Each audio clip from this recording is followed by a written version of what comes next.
Thank you very much, Mr. Chairman. I want to thank the organizers of this wonderful event and those who gave me this possibility to share with you the ideas on this very important topic, majority and the opposition, as the most important ingredients of functional democracy. On one hand, it is not easy to move from the topic we discussed earlier this morning, which occupies our minds, but probably balanced democracy is the solution of these issues we discussed yesterday and today. Therefore, probably this is quite appropriate topic which would conclude our conference. At the same time, I want to mention that my job became much easier when I saw this very interesting brochure prepared by the organizers on the topic, where all the standards and issues concerning the majority opposition cooperation or competition is concerned. Therefore, I would rather stress on the experience which I can share with you and which comes from my country, Georgia. And Georgia is offering quite wide range of possibilities of case studies because we experienced change of power by bloody revolution in early 90s. Then we managed to change the power through peaceful revolution. And just recently, about 2 years ago, we finally achieved kind of standards of democracy and the government was changed through peaceful elections. However, this process of democratization in my country is not unique. And when we are talking about the majority and the opposition, we need to take into account the great difference among the member countries on this issue. And if we look across Europe, across the member countries of the Council of Europe, we will see that the very notion of majority and the opposition differs significantly. What is the opposition? Well, opposition is something like leader of Her Majesty's most loyal opposition, with appropriate privileges and institutional settings and the role in the functioning of the parliamentary democracy. On the other hand, you will find different definition of the opposition, which are the enemies of the state, which needs to be prosecuted, and Bolsheviks are running after everybody who have different opinion. And this is the reality in European space as well. Same could be said about the majority, because on one hand, you will have majority composed by several political parties who gave to their voters very concrete promises, and their majority alliance in the parliament or in the government is based on very clearly articulated coalition agreement, and that's what the majority works for. On the other hand, you will see majorities which are composed by one man, authoritarian leaders who are majority because they are the greats. So all these realities across the European space suggests us that the topic, majority, opposition, and the very basic fundamental issues of democracy needs to be addressed much more carefully. I'll try to stress on 3 different dimensions of the problem, the balance between majority and the opposition: international, internal, and kind of human dimension. I believe nobody questions at the moment whether opposition is needed or not needed for democracy. But when we look across the countries, we find some common problems, why this balance is not maintained always. First of all, it seems that it is impossible to strike the balance between the majority and the opposition in a given society if there is no balance maintained between the poor and rich, men and women, black and white, urban and rural, and so on. That is, if the universal human rights, political rights, and the very basic principles of modern world, which is equality, which is tolerancy, is not observed, then it is, of course, very difficult to think about achieving the standards when political forces are competing to each other in a free and fair competition. This is problem which is very closely related to another issue, namely monopoly on the truth. For some years, I thought that this disease was our disease of former communist countries and former Soviet societies, where monopoly on truth held by Communist Party was officially recognized, constitutionally recognized principle. However, I am discovering that this is not only our problem. And for example, EPP monopoly of truth is not any better than communist monopoly on truth, or any other party monopoly on truth. Is it internal or international? Unfortunately, we are observing this kind of situations when followers of different ideologies are trying to hold the monopoly on truth.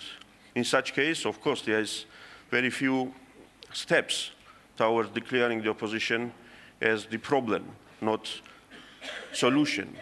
Declaring opposition as necessary evil rather than necessary component of democracy. And from this concept, it is very often difficult to realize what we mean when we are talking about the opposition. Is it best possible critique or best possible substitution or alternative to the current government? For achieving this standard, for treating the opposition on that level, we need to address the issue of the monopoly on truth and the state capture, which is quite common in our region, when the distinction between the party lines and political institutions and state institutions is very difficult to observe. In such case, of course, talking about free political competition becomes quite problematic. Another observation is that smaller the government, smaller the size of power, smaller the amount of resources which is controlled directly by the governments, better the balance between the opposition and the majority. Because in such case, there are other players in the society which are very important players which make influence on the representatives of both sides, opposition and majority, in order to maintain this balance. There are international dimensions of the issue, which again, I can bring some examples from our own experience.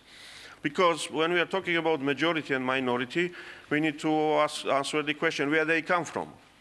They come from the elections. So then the question is, what kind of elections? Free and fair elections. Is this standard achieved across Europe? Are these principles and standards observed in all member states of the Council of Europe? Unfortunately, no. Therefore, this issue should be realized in the dynamics. The fact that at the moment in a given parliament, certain number of people compose majority and the others opposition, does not mean that they necessarily reflect adequately the mood of the people. And if there is no adequate reflection of the mood of the people in the elected bodies, then of course maintaining balance between the opposition and the majority and achieving the right standards of their interaction is very difficult. At the same time, we see that elections are becoming or are already international issues, not internal issues, when the standards are concerned. We developed a kind of joke in Georgia for many years that international observers were coming to Georgia, including Council of Europe observers, OSCE observers, and many other observers, in order to observe our elections with widely closed eyes. The understanding was that, yeah, they came in order to not to see something. And if such approach continues, and if majorities are born through such elections, then we cannot think about democracy or striking balance between the opposition and majority, because any kind of state capture will lead to controversies in internal politics. This issue must be addressed and should be viewed in another dimension, which is international dimension as well. Unfortunately, the fact that internal politics, especially in smaller countries, are affected by international politics in a great deal is affecting this issue as well. Because the balance or relationship between the political forces in the smaller countries, including Georgia or new democracies, is not internal issue only. Therefore, we saw many times when wanted person who was regarded to be appropriate leader for our country was forgiven election fraud, was forgiven violence against opposition, was forgiven deprivation of basic political rights, and that led to huge problems in our country. Therefore, it is important to address this issue on the level of international politics. I am representative of the political party, Republican Party of Georgia, which is a liberal party. And although the party was founded about 35 years ago during communist period as a secret organization, the party flourished only after we started our cooperation with our sister parties in Europe. And I understand how important it is to maintain such contacts between the political groups. But I also realized how important it is to maintain the standards and to apply standards of democracy to each other and not to become too much bounded by some political interests on the international level. And the last thing which I would raise during this discussion is the human dimension. How to achieve that majority and opposition are cooperating and they are both contributing to the prosperity of given nation or given country. Both majority and the opposition, they consist of humans. And it is important to provide right leadership and to demonstrate right examples, how we behave, how we politicians behave.